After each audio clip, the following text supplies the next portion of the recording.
Magandang araw po sa inyong lahat. Welcome po sa panibagong video natin dito sa Makapili TV. Ngayon ito, pag-usapan po natin itong reaksyon ni Banat Bay dito kung saan sinasabi niya na ang mga Duterte, makikita niyo sa kanila yung kanilang pagmamahal sa kanilang nasasakupan. Especially nung sila ay nasa Davao pa. Itong si Pangulong Duterte, siya pa mayor pa ng Davao, makikita niyo kung paano niya pinahalagahan yung kanyang pinamumunuan. So same thing din dito kila VP Sara, ngayon kay Mayor Baste. So dito, paliliwanag ni Banat Bay kung paano ba nasabi niyang minahal ng mga Duterte yung kanilang mga constituents. So panoorin po natin ito. Alam mo, dito mo makikita talaga ang difference ng mga Duterte. Kita mo, alam mo yung ramdam mo na ang kanilang concern is not personal. Wala namang problema, nagkasundo tayo, naging unit team tayo, di ba? Sumama yung kapatid ko sa inyo. Ang ano lang dito, wag nyo namang, pagka may problema, wag nyo namang idamay yung mga taga Davao. Yun ang talagang sama ng loob nila eh. Kasi naalala nyo, nung binanatan ni Congressman Pulong Duterte, so isa pa sa mga anak ni Pangulong Duterte, si Pulong, nung binanatan niya tong si Speaker Romualdez at si Pangulong Marcos, tinapyasan yung budget sa Davao. So, malaki yung tinapyas sa budget niya sa kanyang distrito. So, maraming mga kababayan niya or constituent niya yung naapektuhan.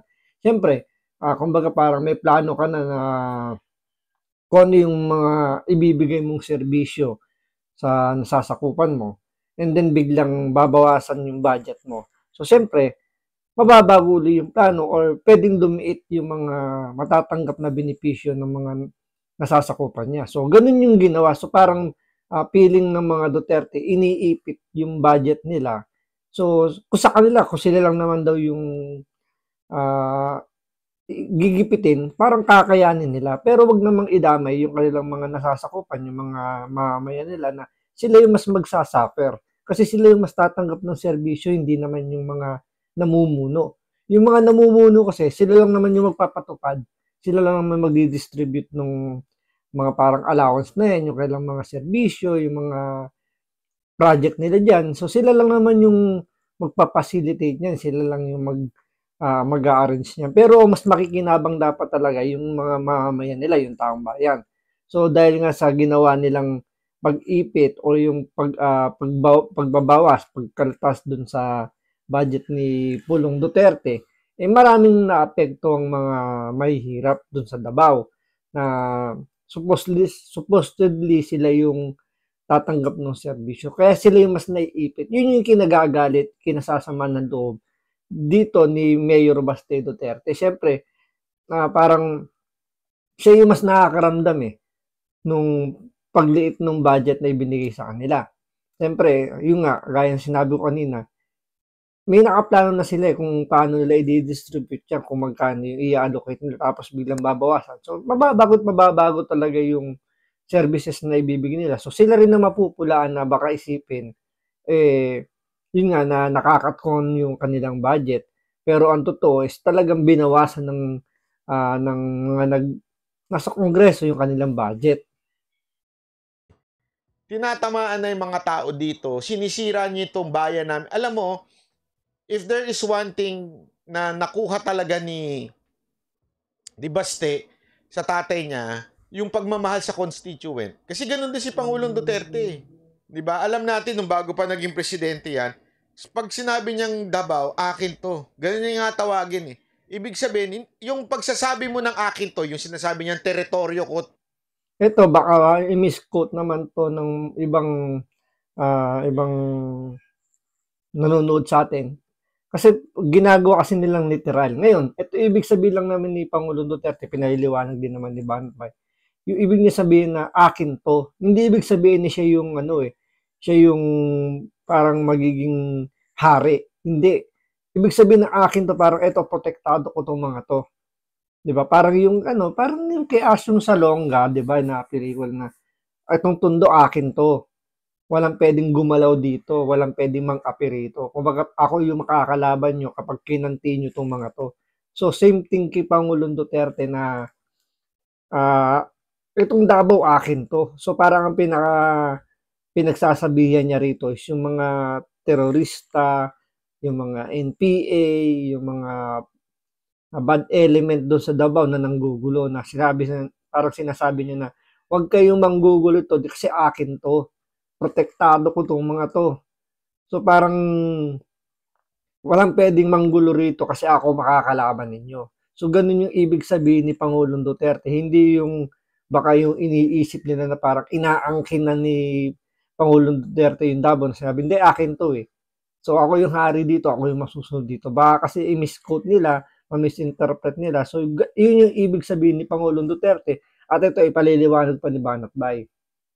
Namin to, hindi ibig sabihin we are being mayabang or being king. Hindi.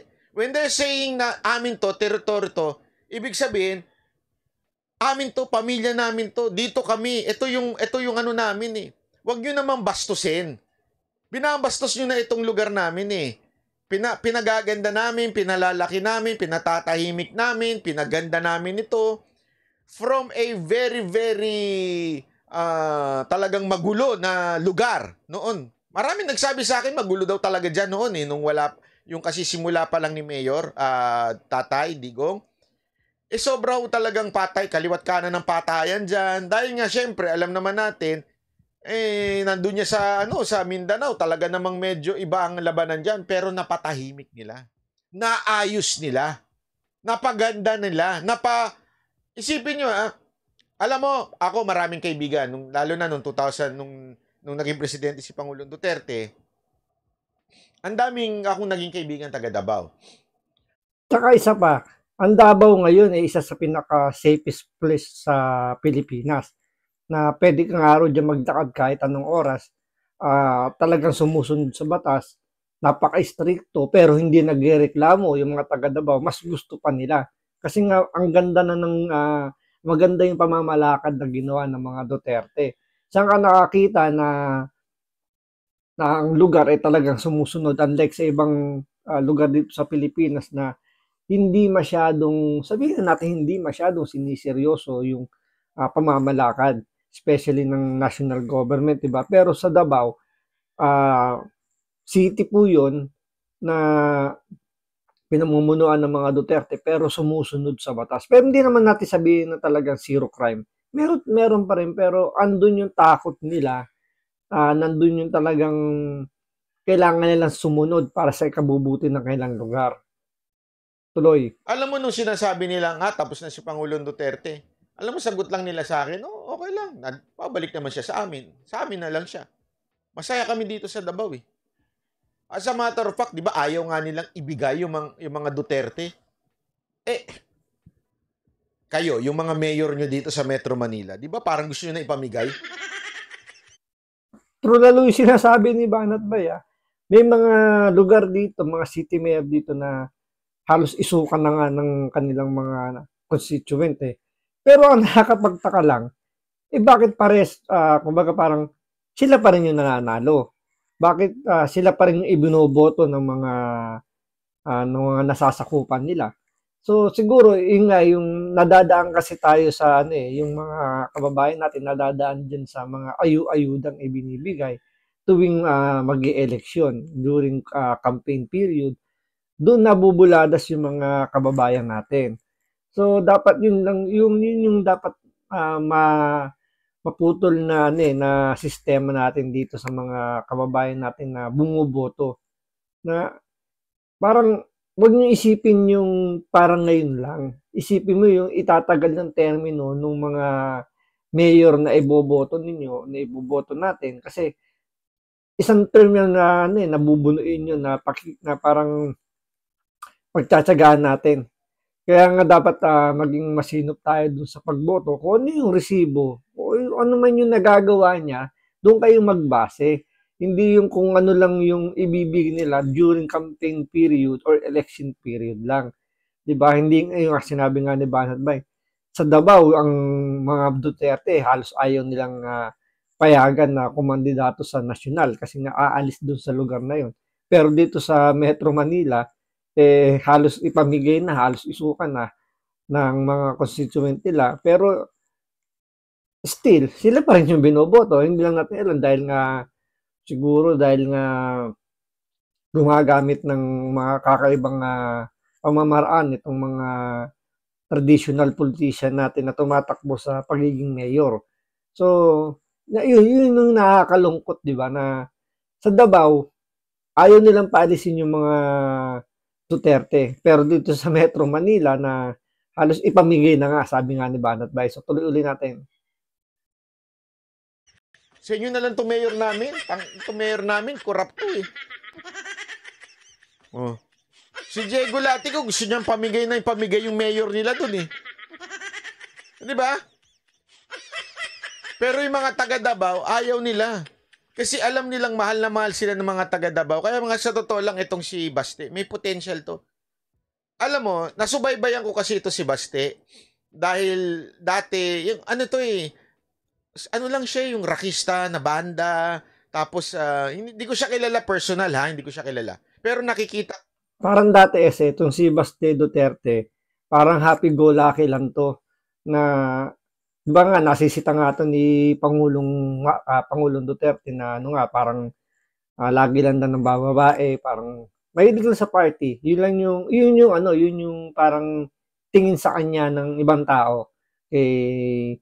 Dito kay Baste kasi parang wala siyang hilig sa politika eh. Lately lang naman siya pumasok maging sa politika nung naging tumakbo na si VP Sara as Vice President. So doon lang medyo parang nagising yung kanyang kaluluwa para tumulong o para maging public servant sa Davao. Ako yung mga video niya, ano lang yan eh, mahilig sa surfing, mahilig sa beach, mahilig sa beach pa. Ibang beach naman yun. Joke lang. Mahilig siya sa dagat, di ba? Tapos, yan lang ang trip niyan. Trip lang yan, inom, tapos magbabanda, magja-jamming, ganyan yan eh, di ba?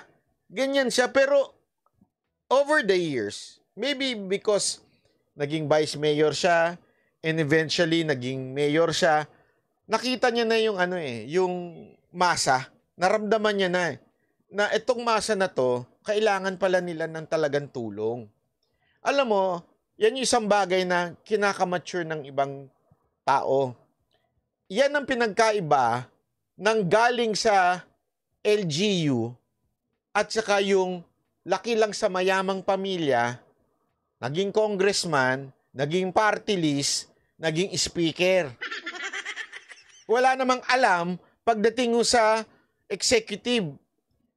Hindi naman nila Totoo naman, di ba? Karamihan ngayon na tumakbo sa politika na nag-assume ng mga pwesto is hindi naman talaga alam yung mga nangyayari sa grounds. Usually, ang mga pumapalit ngayon is yung mga anak-anak na lang or mga sabi nating mga may sinabi sa buhay. Yung mga sabi natin mayayaman na hindi alam yung nararamdaman ng mga nasa baba. Yun nga na tumakbo bilang kongresista, makikita mo lang tuwing election day or campaign period, and after ng manalo is nagbababay na halos di nila makita sa lugar nila. So yun yung nakakalungkot na part. Pero yun nga, ibang-iba talaga kapag sinabi nga ni Banat Bay, ibang-iba talaga kapag nanggaling sa LGU yung namumuno. Kasi sila yung mas nasa ground. Sila yung mas talaga nakikita nila araw-araw may lumalapit sa kanilang mga constituent nila na humihingi ng tulong. Unlike sa congressman kasi hindi naman masyado yung pinupuntahan. Hindi naman laging yung laging present doon sa lugar nila. Hindi. Wala lagi yan dito wala lagi sa lugar nila yan. Lagi nasa Congress yan. Dahil nga mga lawmaker yung mga yan, so kailangan nila umattend lang session. So, most of the time, nandito sa Metro Manila. Kaya hindi nila nakikita yan dyan sa kanilang lugar. So, makikita lang nila yan kapag election period na. Tanungin ko kayo, meron bang congressman na pumupunta sa lahat ng lungsod nila? Ipupusta ko sa inyo, mga kilala lang nila, limited. Yung mga tauhan lang nila. Sa totoo lang, yung mga congressman na yan, hindi naman totoong representative of the people yan. Baka yung mayor pa ang talagang tunay na representative of the people. Kasi sila ang talagang nasa ground, yung mga mayor. Yung mga congressman, yan yung mga laking sa pamilya ng mga mayayaman sa lungsod, sa mga probinsya. Kunwari, mayaman na angkan. Etong angkan ni ganito. Tapos ano kayong gagawin natin? Takbo na lang tayong congressman kasi marami naman tayong pera. Yun yung gagawin nila. Pero pagka panalo nila, hindi nyo na makikita yan. Makikita nyo lang yan during the campaign. Tama, mali. During sa nangangampanya, grabe, kala mo sobrang bait niya mga yan. Pero pag nanalo na sila, wawa na yan. Kasi ang gagawin nila yan, bago mag-eleksyon, hindi yung mamumudbud na sila ng, ng ayuda eh.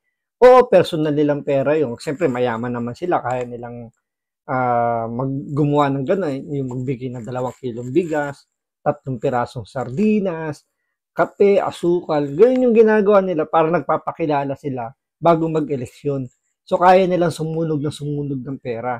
Pero yun nga, after nga manalo, kung manalo, hindi mo na makikita, hindi mo na mahagilap yan. Kasi nga, nandun na yan sa Metro Manila, wala na yan sa mga probinsya nila. Nandito na sa Metro Manila yan, dito na nagliliwaliw yan. Kasi nga, kailangan nilang umatay ng session. So, pinababayaan na nila doon, magbibigay nila sila ng mga project na sila rin naman yung kumikita para mabawi naman nila yung kanilang ginastos bago mag-eleksyon, yung kanilang pinaluwal na pera. So, yun nga, yung nangyayari, parang mas representative pa yung mga mayor kaysa sa mga congressman sa mga probinsya. Hindi mo na mahagilap yan. Kung gusto nyo mahagilap yung mga congressman nyo, sabihin nyo sa akin. Tuturo ko kayo sa mga KTV nandun sila.